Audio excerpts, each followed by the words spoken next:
믿음이란 무엇일까? 이렇게 질문할 때 여러 가지로 설명할 수가 있는데요. 먼저 어떤 대상이 분명히 존재한다라는 사실을 받아들이는 것, 이걸 믿음이라고 하겠죠. 또 어떤 진술이 참이라고 여기는 것, 이것 역시 믿음입니다. 어떤 사람의 말이 참이라고 확신하는 것, 이런 것을 믿음이라 할 수 있습니다. 그리고 이처럼 믿음은 다양하게 표현될 수 있습니다. 이런 맥락에서 믿음을 표현할 수 있는 또 다른 단어가 있습니다. 신뢰입니다. 이 신뢰란 믿고 맡긴다라는 말입니다. 어떤 이의 말이 참이라고 확신하는 것은 물론 그 말이 참이라고 믿기 때문에 그 사람이 한 말을 따라서 행동하고 그 사람에게 자신을 전적으로 맡기는 것, 이것이 신뢰이죠. 우리가 어떤 일을 누군가에게 맡긴다는 것은 그 사람에 대한 믿음과 신뢰가 있기 때문입니다. 의심한다면, 확신하지 못한다면 믿고 맡길 수가 없지요. 예를 들어 내 자녀를 누군가에게 맡긴다는 건 그 누군가를 믿기 때문입니다. 내 재산을 누군가에게 맡긴다는 것은 그 누군가를 믿기 때문입니다.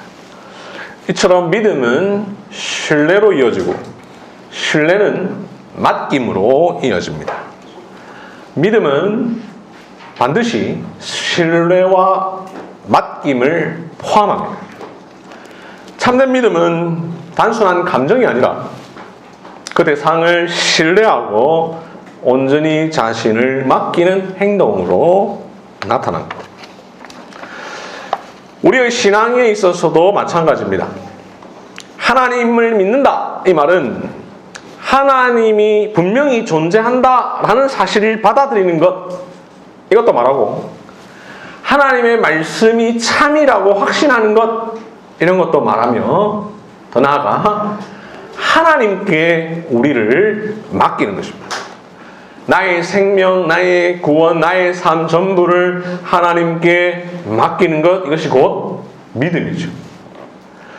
만약 내가 하나님을 믿는다라고 말하면서 하나님을 신뢰하지 않는다면 그것은 참된 믿음이 아닙니다. 믿음이 있다고 하면서 하나님께 온전히 맡기지 못한다면 믿는다고 말할 수가 없습니다. 참으로 하나님을 믿느냐? 그것은 곧 하나님께 모든 것을 맡기는 것입니다. 우리는 평안할 때에도 하나님께 맡겨야 하지만 고통 가운데도 하나님께 맡겨야 합니다.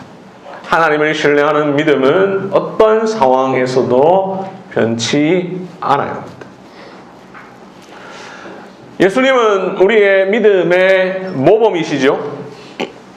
예수님은 맡김에 있어서도 우리의 본이 되십니다. 오늘 본문은 이 사실을 우리에게 잘 보여줍니다. 다 함께 말씀을 통해 예수님께서 어떻게 하나님께 자신을 맡기셨는지를 생각해 보겠습니다. 지난주에 보았던 요한복음 19장 30절에 보면 예수님께서 다 이루었다 하시고 머리를 숙이시니 영혼이 떠나갑니다. 영혼이 떠나갔다라는 것은 곧 죽었다라는 것이니 예수님은 죽기 직전에 다 이루었다라고 하셨습니다. 죽기 직전에 하신 말씀이니 이 다 이루었다, 이 말씀이 마지막 말씀인 것 같습니다. 게다가 다 이루었다라고 했으니 내용적으로 봐도 이 말씀이 마지막인 것 같습니다. 다 이루었다라는 말 뒤에 또 다른 말을 덧붙이면 좀 어색합니다. 다 이룬 게 아닌 것으로 오해할 수 있습니다. 그런데 오늘 읽은 본문 누가복음 23장 46절은 이렇게 말씀합니다. 예수께서 큰 소리로 불러 이르시되 아버지, 내 영혼을 아버지 손에 부탁하나이다 하고 이 말씀을 하신 후 숨지시니라. 이 숨진다라는 말과 영혼이 떠나간다는 말 같은 말이죠. 요한복음만 보면 다 이루었다라는 말씀이 마지막인 것 같은데 누가복음을 보면 그렇지 않습니다. 그렇다면 요한복음이 잘못 기록하고 있는 것일까? 성경은 예수님의 생애를 4개의 복음서에서 다루고 있죠. 마태, 마가, 누가, 요한. 성령님께서는 예수님의 삶과 말씀 속에 담긴 풍성한 의미를 우리에게 다양한 각도로 보여주시려고 네 사람의 손에 붓을 쥐어 주셨습니다. 마태, 마가, 누가, 요한 이 넷은 저마다의 시각과 관점으로 예수님의 생애를 바라보고 입체적으로 기록하고 있습니다. 그래서 내 복음서는 모순이 아니라 조화를 이루고 있습니다. 이러한 사실에 근거해서 재구성하면 예수님은 내가 목마르다라고 하신 뒤에 신 포도주를 받으셨고 그리고 다 이루었다라고 말씀하신 뒤에 오늘 보면 아버지 내 영혼을 아버지 손에 부탁하나이다 라는 말씀을 하신 뒤에 영혼이 떠나가셨습니다.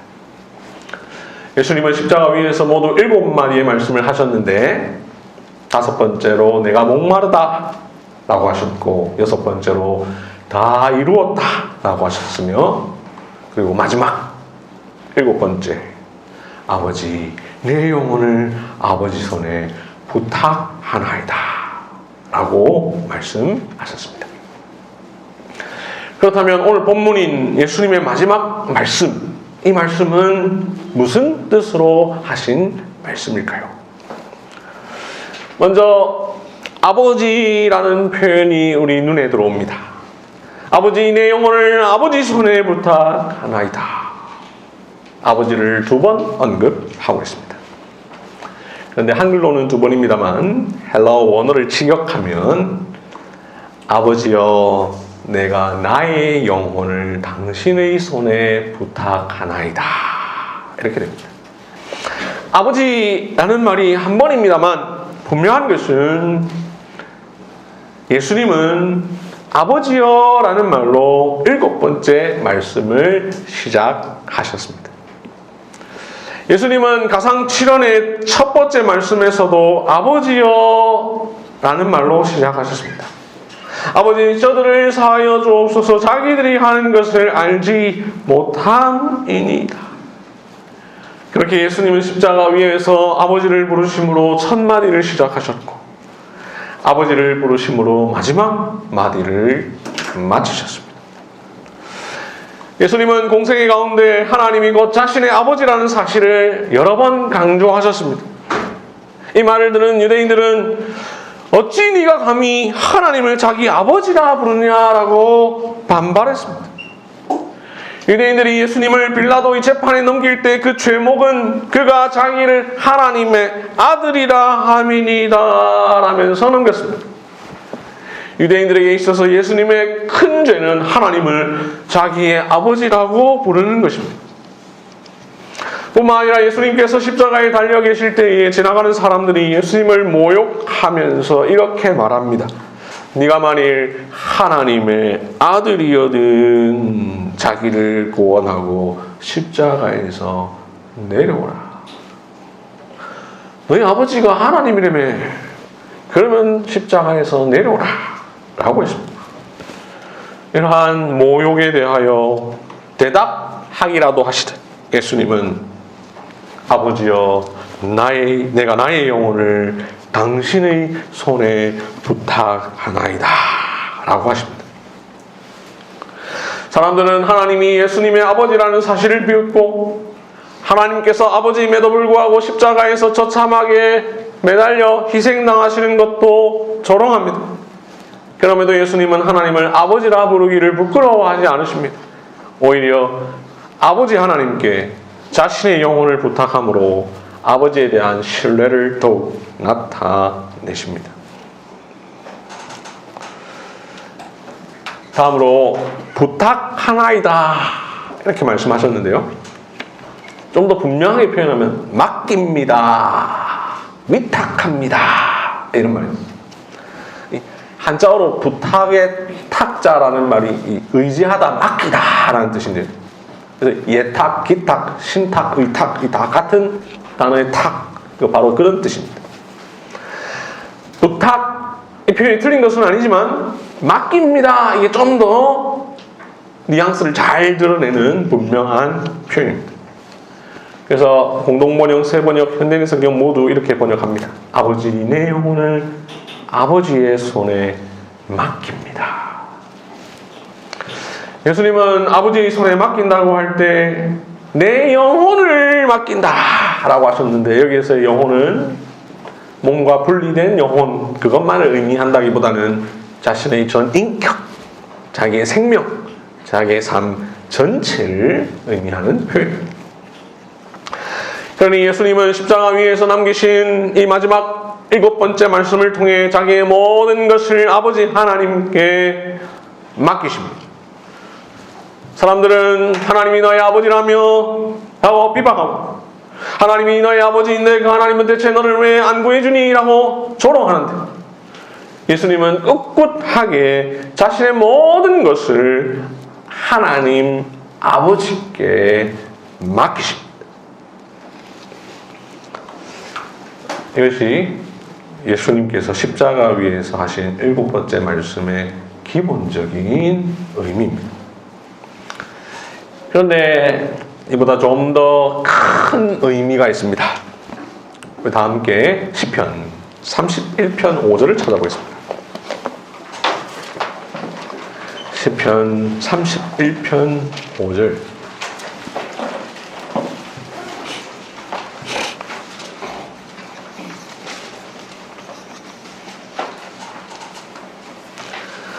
시편 31편 5절, 구약성경 823쪽.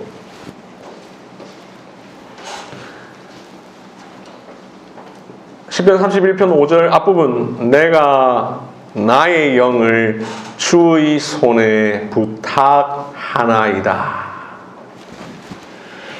오늘 본문 누가복음 23장 46절을 기억하면, 아버지여 내가 나의 영혼을 당신의 손에 부탁하나이다 라고 말씀을 드렸는데, 시편 31편 5절은 내가 나의 영을 주의 손에 부탁하나이다 라고 하니, 예수님의 그 말씀은 자기의 말이기 이전에 구약 성경의 말이었습니다. 예수님 바로 이 시편 31편 5절을 그대로 사용하셔서 자신의 마지막 말을 남기셨습니다. 몇 번 말씀드린 적이 있습니다만, 신약 성경에 보면 이 구약을 인용하면서 말하는 경우가 종종 있습니다. 예수님도 그렇고 바울도 그렇고 베드로도 그렇게 많이 하죠. 그런데 이때 그냥 구약을 문자적으로만 인용하지 않습니다. 그 구절을 인용하면서 또한 동시에 그 구절이 포함되어 있는 문맥의 의미를 다 담아서 인용합니다. 그렇다면 예수님은 왜 시편 31편 5절의 말씀을 자기의 말로 인용하여 사용하셨을까? 시편 31편을 자세히 살펴봅시다.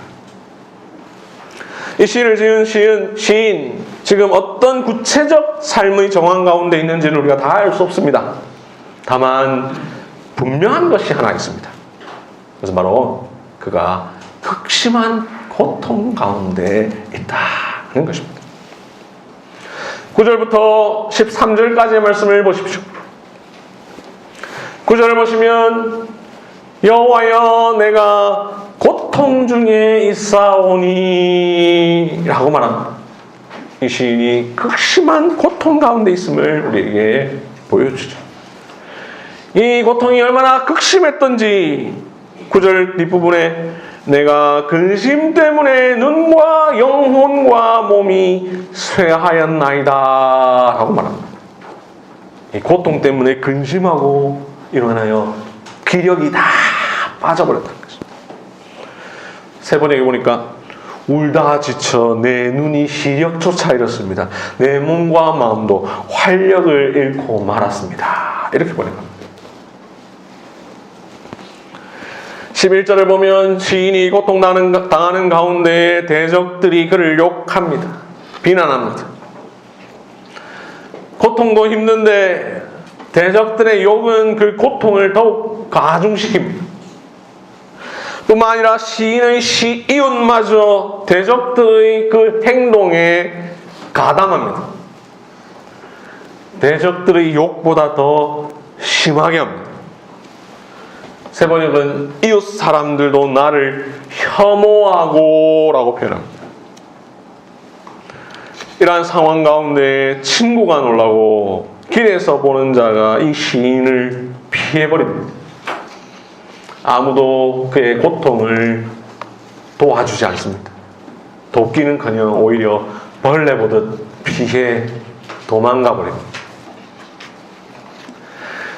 13절을 보면 대적들이 이 시인을 치려고 함께 의논하는데 이 시인의 생명을 빼앗기로 음모를 꾸밉니다. 이 9절부터 13절까지 묘사된 이 시인의 모습은 예수님께서 내가 목마르다라고 하셨을 때에 응하게 하려 하셨던 시편 69편의 상황과 매우 비슷합니다. 지금 현재 십자가 위에 계신 예수님이 처한 모습과 너무나 닮아 있습니다. 이렇게 고통당할 때 시인은 어떻게 합니까? 14절, 15절을 보십시오. 여호와여, 그러하여도 나는 주께 의지하고 말하기를 주는 내 하나님이시라 하였나이다. 나의 앞날이 주의 손에 있사오니 내 원수들과 나를 핍박하는 자들의 손에서 나를 건져 주소서. 여기 14절에 그러하여도 나는 주께 의지하고 라는 표현은 이 고통과 대적의 극심한 공격에도 불구하고 흔들리지 않고 하나님을 끝까지 의지하겠다라는 표현이죠. 시인은 끝까지 주님께 의지합니다. 자신의 앞날이 하나님의 손에 있다고 고백합니다. 결국은 자신을 원수들로부터 구원하실 하나님을 신뢰합니다. 나를 핍박하는 자들의 손에서 나를 건져주소서. 그러면서 5절에서 이렇게 말합니다. 내가 나의 영을 주의 손에 부탁하나이다. 여기서 이 영 역시 뭔가 분리된 영혼에만 한정된 것이 아니라 생명 그 자체를 말합니다. 자기 존재 전체를 맡긴다는 것입니다. 부탁하나이다 라는 말 히브리어로 맡기다, 위임하다 라는 단어가 사용되었습니다. 근데 이 단어가 미완료형, 우리식으로 표현하면 현재 진행형으로 사용되었습니다. 한 번만이 아니라 계속해서 하나님께 맡기겠다라는 것입니다. 이 시인은 고통과 대적의 비방에도 불구하고 자신의 모든 것을 하나님께 전적으로 맡기고 있습니다. 한 번이 아니라 계속 끝까지. 이 시인이 자신의 모든 것을 하나님께 맡길 수 있는 이유는 2절, 3절, 4절이 말하는 것처럼 하나님은 바위요 반석이며 산성이시기 때문입니다. 뿐만 아니라 7절이 말하는 것처럼 하나님이 우리의 고난을 다 보고 계시기 때문입니다. 환난 중에 있는 내 영혼을 아시기 때문입니다. 7절 주께서 나의 고난을 보시고 환난 중에 있는 내 영혼을 아셨으며 하나님은 시인의 고난을 다 알고 계십니다. 누구로부터 얼마나 어떻게 고통당하고 있는지 다 헤아리고 계십니다. 또한 8절을 보시면 나를 원수의 수중에 가두지 아니하셨고 라고 되어 있는데 다른 번역 성경을 보니까 원수의 손에 넘기지 않으시고 라고 번역했습니다. 11절에 보듯이 시인은 지금 대적들에게 욕을 당하고 있지만 하나님은 그를 원수의 손에 넘기지는 않으실 것입니다. 이러한 이유로 시인은 여호와를 의지합니다. 여호와께 피합니다. 자신의 모든 것을 하나님의 손에 맡깁니다. 시편 31편이 말하는 바를 요약하면 다음과 같습니다.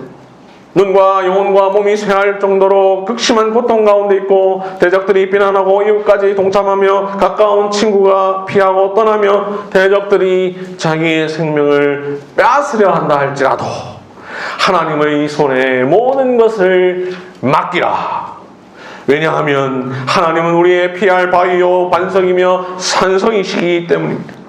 하나님은 나의 고난을 보고 계시며 환난 중에 있는 내 영혼을 아시기 때문이다. 사람이 고통당할 때 의지할 것은 오직 하나님뿐이다. 하나님은 우리의 모든 고통을 그 누구보다도 잘 아시는 분이다. 예수님은 이러한 교훈을 담고 있는 시편 31편 그 중에서도 5절을 사용하셔서 십자가 고통의 마지막 순간에 큰 소리로 하나님을 부르면서 말씀하십니다. 아버지, 내 영혼을 아버지 손에 부탁하나이다. 예수님은 치인과 마찬가지로 극심한 고통 가운데 계셨습니다. 대적들이 욕을 했습니다. 억울한 조롱과 핍박을 받으셨습니다. 이웃들도 그 일에 가담했습니다. 가까운 가족과 제자들도 떠나버렸습니다. 대적들이 예수님의 생명을 빼앗으려고 합니다. 그러나 이 모든 고통을 하나님께서 다 알고 계심을 알았습니다. 고통당할 때 의지할 곳은 오직 하나님뿐이심을 아셨습니다. 그래서 이제 자신의 생명이 끝나기 직전에 이러한 상황에 처하여 있을 자들이 해야 할 바가 무엇인지를 가르쳐 주셨습니다. 그것은 곧 우리 모든 것을 하나님께 맡기는 것입니다.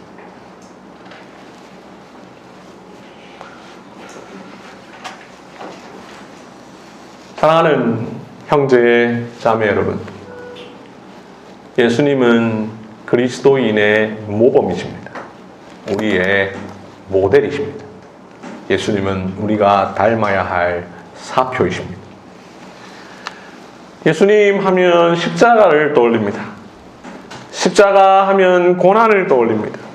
그러므로 예수님은 고난의 표본이십니다. 그래서 그가 어떻게 사셨고 어떻게 고난당하셨으며 어떻게 죽으셨는지를 우리는 보고 배워야 합니다. 예수님은 처음부터 끝까지 하나님을 전적으로 신뢰하셨습니다. 하나님께 모든 것을 맡기셨습니다. 예수님은 가장 절망적인 순간에 처하여 계셨지만 친히 믿음의 본을 보이셨습니다. 예수님은 처음에도 하나님을 아버지라 부르셨고 마지막에도 하나님을 아버지라고 부르셨습니다. 예수님은 온갖 고통을 당하는 때에도 극심한 고난의 극심한 상태에서도 죽음 직전에서도 아버지 하나님을 향한 신뢰를 포기하지 않으셨습니다.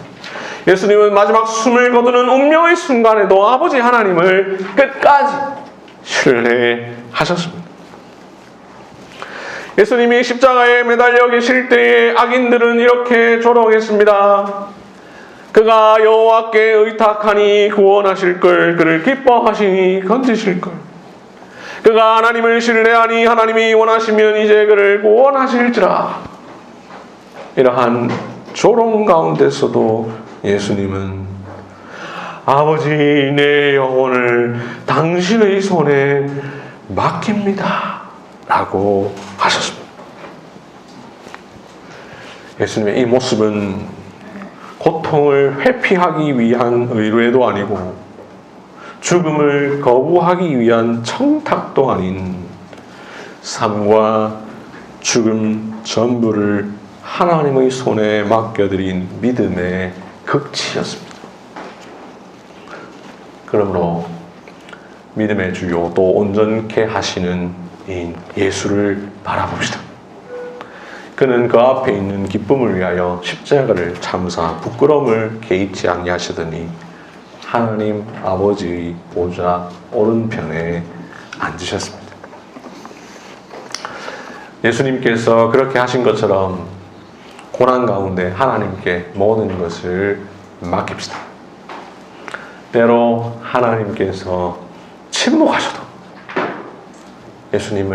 예수님처럼 하나님을 끝까지 신뢰하고 그분께 우리의 모든 것을 맡기십시오. 하나님은 침묵하는 것 같으셨지만 아니었습니다. 하나님은 예수님께서 당하시는 고난을 똑똑히 보고 계셨고 환난 중에 있는 예수님의 영혼을 아셨습니다. 마찬가지로 하나님은 우리가 고난 중에 있을 때 우리를 눈여겨보고 계십니다. 우리를 눈동자와 같이 지키십니다. 우리의 신음을 세밀히 귀를 기울여 들으십니다. 하나님은 모든 사람이 나를 버릴지라도 나를 버리지 않으시는 분입니다. 하나님은 환난 중에 우리가 바라볼 유일한 소망이십니다. 하나님은 우리를 원수의 손에 결코 넘기지 않으시는 분입니다. 믿음이란 신뢰입니다. 신뢰란 믿고 의지함입니다. 의지함이란 의탁, 곧 맡김입니다. 그러니 믿음이란 우리의 모든 것을 하나님께 믿고 맡기는 것입니다. 하나님께 맡기지 못하면 곧 불신앙입니다. 믿음은 고난 가운데 빛을 발합니다. 고난 가운데 참된 믿음이 드러납니다. 고난 중에도 하나님을 끝까지 신뢰하는 것, 고난 중에도 하나님의 구원을 믿고 의지하는 것, 어떤 순간에도 하나님의 주권에 대한 신뢰를 잃지 않고 하나님께 자기 자신을 온전히 맡기는 것, 그것이 곧 믿음입니다. 여러분에게 이 믿음이 있습니까? 아무것도 의지할 것 없을 때, 그 무엇도 신뢰하지 못할 때 오직 우리가 바라볼 것은 하늘입니다. 하늘에 계신 우리 아버지만이 우리의 의지할 바가 되십니다. 그래서 우리는 항상 이렇게 기도합니다. 하늘에 계신 우리 아버지여, 하나님 아버지만이 나의 반성이요 산성이며 구원이십니다. 우리가 피하고 의지할 곳은 오직 하나님입니다. 전능하신 예수님도 자기의 영혼을 하나님 아버지의 손에 맡기셨습니다. 예수님을 믿는다고 해서, 기독교 신앙을 가진다고 해서 아무 어려움이 없는 것은 결코 아니죠. 간혹 어떤 교회와 어떤 목사는 예수님 믿으면 좋은 일만 생기고 물질과 자녀의 복을 받는다고 가르치지만 사실이 아닙니다. 예수님을 믿어도 어려움이 있을 수 있습니다. 아니, 오히려 복음과 함께 고난을 받습니다. 그럴 때 우리는 어떻게 해야 합니까? 다 함께 베드로전서 4장 19절을 찾아보겠습니다. 베드로전서 4장 19절, 신약성경 382쪽.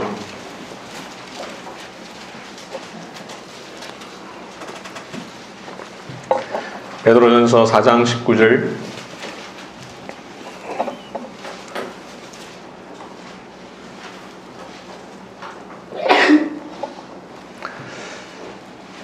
베드로전서 4장 19절.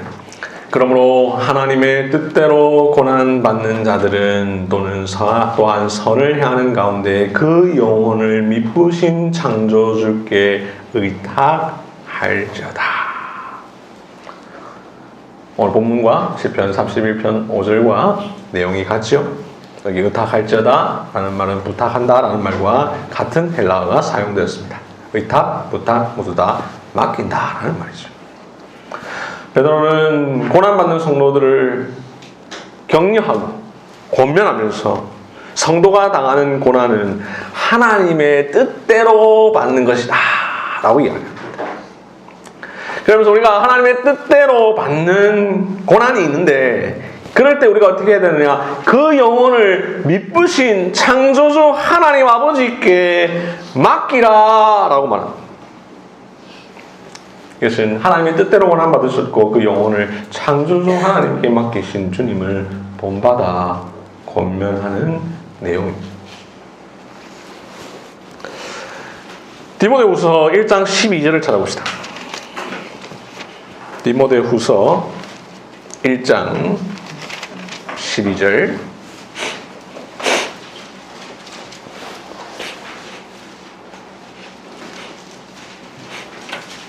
디모데후서 1장 12절 신약성경 344쪽.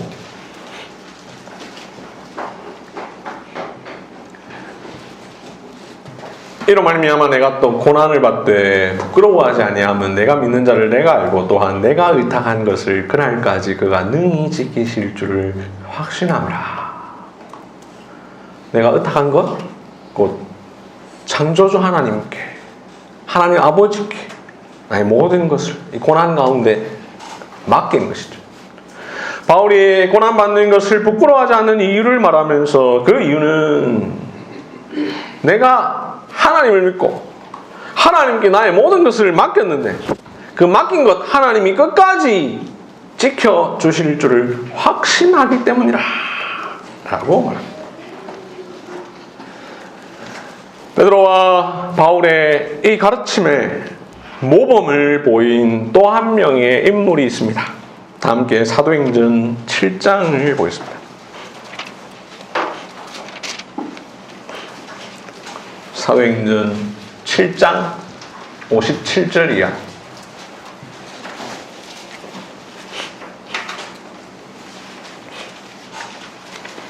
사도행전 7장 57절부터 60절까지의 말씀. 잘 아시는 대로 사도행전 7장에서 스데반은 복음을 전합니다. 그런데 이 복음 때문에 고난을 당합니다. 십자가에 달리신 그리스도의 복음을 전한다는 이유로 대적들이 그를 향해 달려들죠. 57절. 그리고 59절을 보니 돌로 스데반을 칩니다. 60절에 보니 스데반이 결국 죽습니다. 스데반이 죽음의 문턱에서 부르짖습니다. 59절 주 예수여 내 영혼을 받으시옵소서. 십자가에 달려 죽으신 예수 그리스도를 전한 스데반은 자신이 전한 그리스도가 십자가에서 마지막으로 남긴 말씀을 복창하며 주님의 품에 안깁니다. 그가 전한 그리스도가 자기 영혼을 하나님께 맡긴 것처럼 그도 자기 영혼을 예수님께 맡깁니다. 스데반이 이렇게 한 것처럼 삶과 죽음 그리고 우리의 모든 고통을 하나님께 맡기십시다. 하나님을 끝까지 신뢰합시다. 우리의 삶을 생명의 주관자이신 하나님께 온전히 맡기는 이러한 기도가 오고 오는 모든 성도의 입에서 계속되게 합시다. 말씀을 뵙겠습니다. 사랑하는 형제, 자매 여러분, 예수님은 하나님의 뜻에 따라 이 세상에 오셨고 뜻이 하늘에서 이루어진 것 같이 땅에서도 이루어지다라고 기도하라 하셨으며 이 세상에서 하나님의 뜻을 다 이루기 위해 애쓰셨고 하나님의 뜻에 따라 죽으셨으니 하나님 아버지의 뜻에 붙들린 바 된 인생을 사셨습니다. 그 예수님이 십자가의 마지막 순간까지도 하나님께 자신의 모든 것을 맡기셨습니다. 그러므로 우리가 믿는 우리의 사도이신 예수님을 본받아 항상 하나님을 신뢰합시다. 하나님께 우리의 모든 것을 맡깁시다. 우리의 영혼과 우리의 육체까지도. 우리가 우리의 몸과 영혼, 우리의 생명을 전적으로 믿고 신뢰하며 맡길 수 있는 곳은 오직 한 분, 하나님 뿐입니다. 자기를 의지하지 말고 오직 죽은 자를 다시 살리시는 하나님만 의지하라. 아멘.